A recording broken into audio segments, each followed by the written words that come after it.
Muito bem, meus amigos e amigas, estamos de volta para continuar contando os causos do GS Trophy, naquela competição, naquele rally que eu fiz lá da BMW na Chile e Argentina. E, bom, eu vou começar o episódio de hoje já me desculpando com vocês, porque eu fico contando muito das pingas que eu bebo, mas não conto dos tombos que eu levo, né?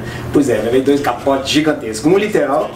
Fui fazer snowboard esses dias e acabei, a coisa deu errada lá debaixo entrei nas pistas lá, depois eu vim descobrir que não é para snowboard, que lá é para esqui, mas aí já era tarde, eu já tinha tomado os capotes e um deles foi bem feio. Na verdade, na hora eu nem senti nada, mas eu cheguei no outro dia aqui para começar a gravar os vlogs, tava muita dor na coluna e não melhorava e, enfim, quando eu resolvi procurar acupuntura para cuidar da coluna aqui, me deu uma travou aqui embaixo na lombar, mas quando eu fui procurar o médico lá para poder me ajudar com as costas, eu comecei numa febre danada, numa sinusite, travou tudo. Caramba, essas 2 últimas semanas foram complicadas, viu? A bruxa tava solta aqui em Vancouver, mas agora olha só, tá tudo certinho, tá tudo encaminhado, já tá tudo, a febre já quase curou, a garganta tá mais ou menos arranhando, mas ainda acho que ainda dá pra gente gravar hoje. Então eu vou voltar a retomar a história dos vlogs, aí antes que me acusem de ter perdido a mão, de conta e não conta, calma gente, isso aqui não é pensado não, isso aqui a coisa vem fluindo e a gente vai fazendo, então às vezes acerta, às vezes erra, às vezes fica bom, às vezes fica mais ou menos, mas vambora, né? O que importa é a vontade de compartilhar essas histórias com vocês, e enfim. Então esse adendo inicial vale para quem está acompanhando aí, para quem eu publico os vlogs e tem uma galera que já acompanha, né? Então esse adendo vai fazer sentido só se você é uma dessas pessoas. Se você está pegando a continuação aí dos vlogs, obviamente você nem vai perceber que houve uma pausa entre um capítulo e outro, mas você vai perceber que eu mudei o gorro. Então, ó, tem muita gente dizendo que esse gorro é da Motorola. Não é da Motorola, é da Marmot e é assinado pelo GS Trophy. Foi um dos presentes que nós ganhamos lá no Chile. E hoje eu quero contar... Bom, eu resolvi fazer da seguinte forma, vamos antecipar pra gente não ficar de muito lenga-lenga, e eu vou fazer basicamente dois blocos independentes do tempo, tá bom?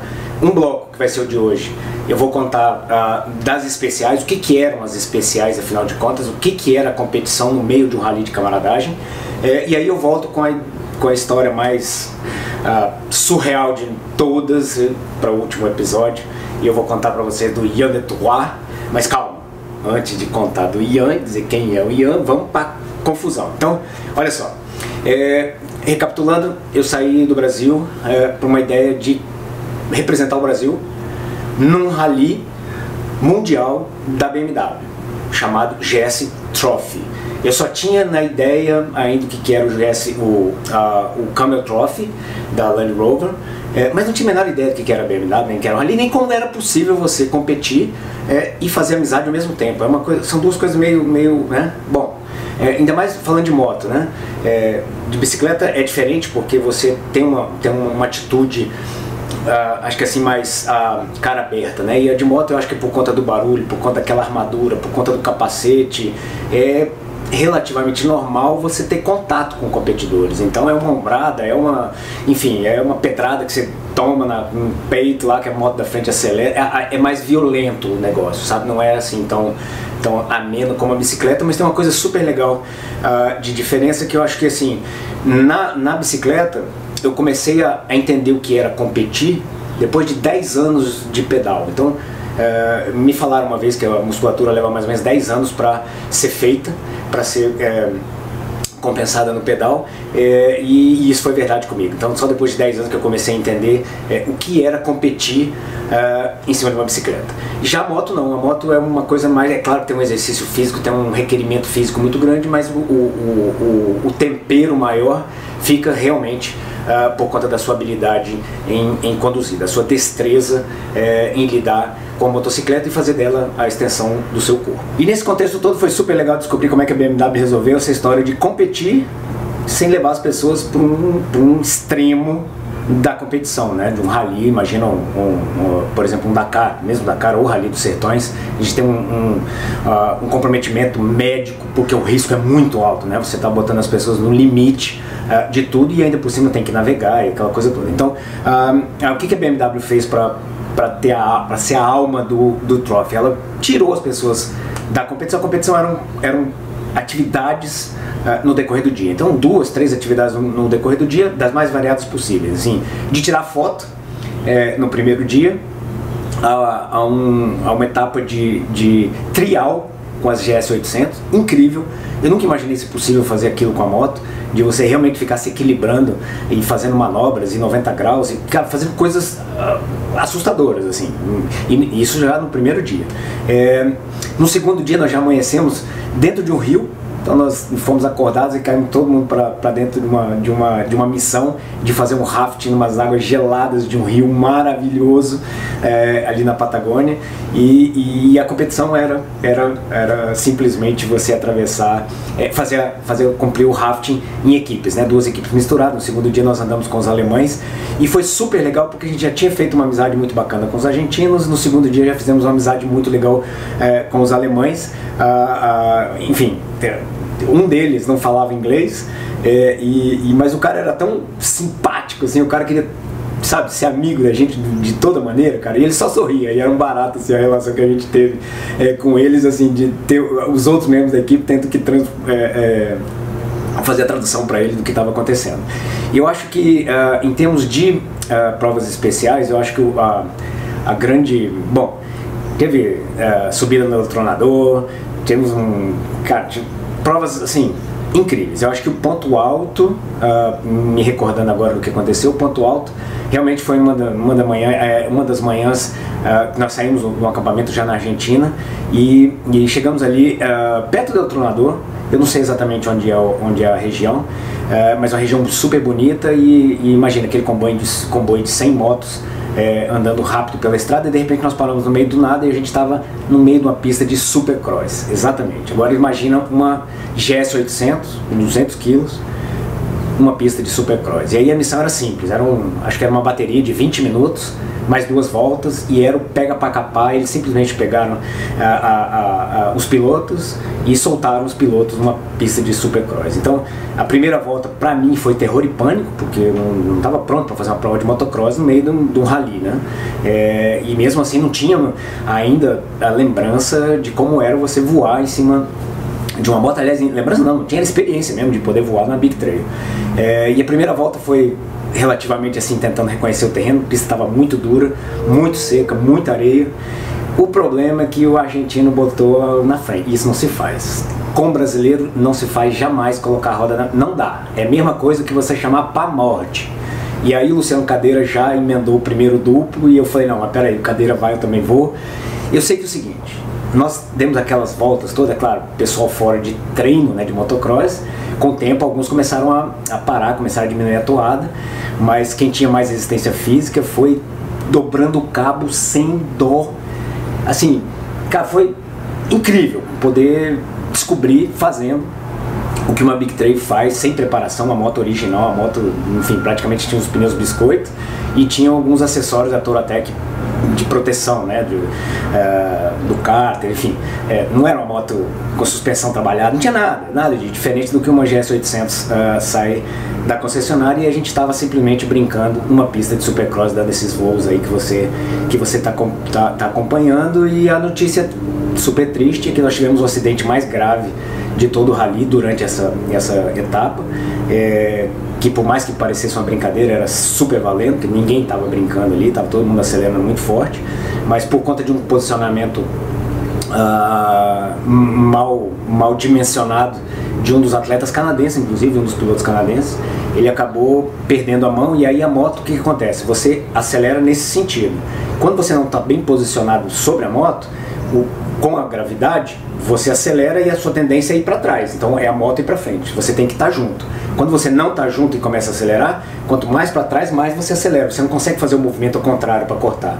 Então quando você está descompensado, está ficando, a moto está indo e você está ficando, o correto é você dar um tapzinho na embreagem, né? Então você dá um tapzinho, ela vai diminuir a grosseria do motor e você vai conseguir se aprumar novamente. Só que isso aconteceu justamente na sequência da costela, e o piloto canadense, eu acho que ele perdeu a mão muito rápido e não conseguiu dar o tapzinho na embreagem, e aí acabou, enfim, foi um acidente gravíssimo. Ele ficou, se não me engano, mais de mês na Argentina até conseguir ser removido para o Canadá. várias fraturas, enfim, a coisa foi bem grave e assim, esse dia não ficou coroado como o melhor de todos por esse incidente, por essa fatalidade com o colega canadense, mas sem dúvida nenhuma foi assim, um ponto marcante do ponto de vista de técnico e do ponto de vista de você se imaginar fazendo aquilo com uma Big Trail. Então essa foi a grande sacada ali dessa brincadeira de competição. E aí nesse mesmo dia, depois do Tronador, nós chegamos de volta no acampamento e eles prepararam uma comida típica lá que eles enterram tudo junto com a brasa e fecha com terra. Esse não é um túmulo não. Bom, de certa forma, né? Mas estava preparando nosso almoço aí embaixo da terra. Essa é a foto do Marco Dedini experimentando, já sentindo o aroma que estava vindo lá debaixo da terra do nosso jantar. Mas aí rolou uma competição, também valendo pontos, né, para quem estava participando do Enduro. E essa competição era um porre. Primeiro que eu odeio mecânica, segundo que eu não entendo absolutamente nada de mecânica. Pra você ter uma ideia, quando eu corria de moto lá na adolescência, o meu mecânico chegou a me proibir, de falar assim, você não entra na oficina, porque esse cara entrava, não, eu vou ajudar a tirar o tanque, eu consegui quebrar o parafuso, tudo que eu fazia errado. Então eu não sei nome de nada, agora você imagina. A missão era descrever, eles simulavam uma pane na moto, a moto não liga, e aí você tinha que explicar em inglês quais eram as 3 ou 4 prováveis causas daquela pane elétrica que a moto estava tendo. Imagina, né? Cara, horrível, ainda mais ter um técnico em inglês com mecânica que eu não entendo nada. O Dedini com o dedo quebrado, agora eu confirmei com ele, realmente quem quebrou o dedo foi ele na primeira etapa, além da barriga furada, da barriga cortada. Enfim, você imagina a situação que a gente estava ali naquela prova especial. E depois de descrever tecnicamente o problema, a gente tinha uma outra missão, que era parar 2 BMWs. A BMW, eu não sei se você sabe, mas o tanque não é tanque. Embaixo do tanque fica a bateria, o tanque é na traseira, né, o acesso ao tanque de combustível. E aí a missão era tirar aquela proteção plástica, onde tem, enfim, aquela coisa toda de cima da frente da 800, era desmontar 2 800 da nossa equipe, e trocar a bateria. Então trocar a bateria com outra e ligar, e valia o tempo corrido de quem fizesse isso no menor prazo. Foi um fiasco, um fiasco. O Dedini, com o dedo quebrado, deixou o parafuso cair dentro do motor. Nós tínhamos que virar a moto de cabeça para baixo para poder achar o parafuso que tinha caído lá. Não, acho que foi assim, o pior de todos os resultados possíveis e imagináveis foi o que a gente teve naquela prova. E, para completar, um dos instrutores, que era o Ian, e eu não sabia, eu não tinha visto ele ainda, enfim, era muita gente, muita novidade, muita adrenalina o tempo inteiro, e eu não tinha visto ainda. Eu só sabia que pelo ritmo que ele falava e pelo jeito dele falar, eu achava que ele era alemão, né? Nós estamos fazendo um rally da BMW, a maioria, muita gente, aliás, a maioria não, mas muita gente da Alemanha, eu imaginei que ele fosse alemão.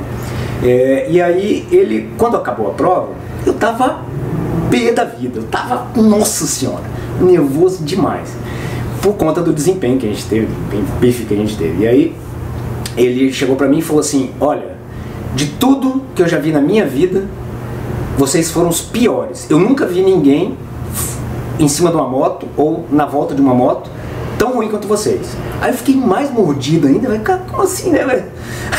Eu me lembro, assim, de ter dado uma patada nele ainda, cara, idiota, né, de idiota que eu fui, porque ainda falei, cara, ainda bem que eu não preciso disso pra viver, né, porque...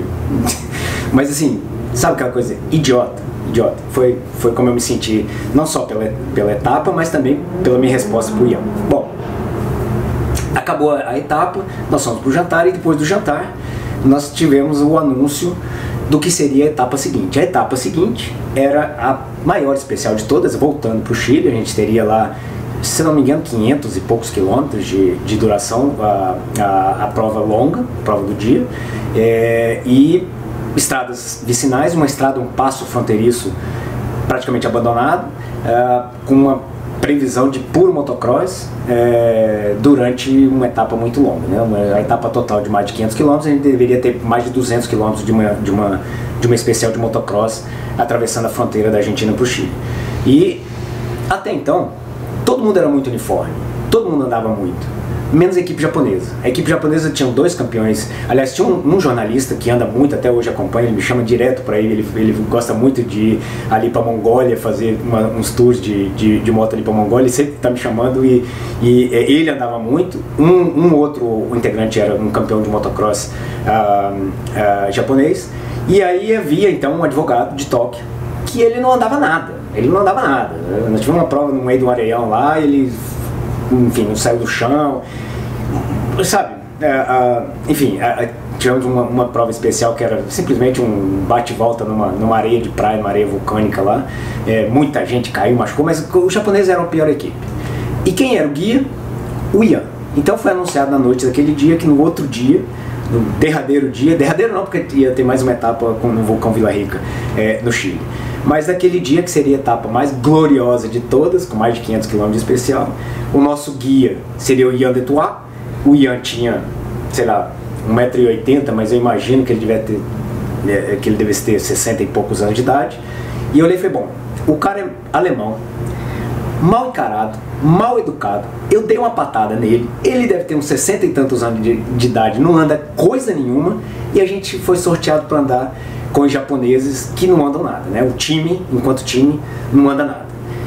Cara, acabou a brincadeira, né? Amanhã não vai ser brincadeira, amanhã vai ser um passeio. E aí já fui dormir mais mal-humorado ainda, cara, agora é um absurdo, né? O cara ficar mal-humorado no meio de um rally como esse, pois eu me lembro de voltar pra barraca, fazer essa foto aí do cara voando dentro da lagoa, o bicho louco, cara, tava muito fundo essa foto, tava muito fundo. E aí eu me lembro de fazer essa foto e voltar pra barraca e arrumar as coisas, já deixar mais ou menos pronto pro outro dia, mas mal-humorado, bravo, sabe, bravo. E aí acordei de manhã cedo no outro dia, já falei, cara, não quero mais saber, acabou a graça, já deu o que tinha que dar, já conheci o que eu queria, já fui no tronador, já andei de moto pra caramba, relaxa, não vamos fazer nada, não vamos fazer nada. E aí nós saímos eu tava tão displicente que eu saí sem a luva e saí sem travar o capacete. E aí nós, enfim, deu a largada, todo mundo largou. Quando foi nosso time de largar, o Brasil, Japão, eu, Ian e o guia, nós saímos e eu andei, acho que nós éramos os últimos a largar. Não, sim, mais isso também, nós éramos os últimos a largar. Eu falei, cara, pedir pra morrer hoje, né? Não vou passar raiva. Sei que nós saímos ali do camping que a gente estava na Argentina, e eu parei pra fazer um xixi, parei pra amarrar o capacete, colocar a luva, que tava muito frio, e voltei na moto e falei assim, bom, eu perdi um pouquinho, cara, botei 200 por hora, nada, 210, cara, dobrei o acelerador da GS, assim, que dava, fazendo as curvas a milhão, sabe o que? Você não sabe o que aconteceu. Vou te contar daqui a pouquinho. Pera aí, calma. Já vou te contar o que aconteceu na última etapa e a gente encerra essa história do GS Trophy. Enquanto você se inscreve no canal, dá o like, deixa um comentário aí, compartilha, ativa o sininho e eu volto já pra terminar essa história. Valeu!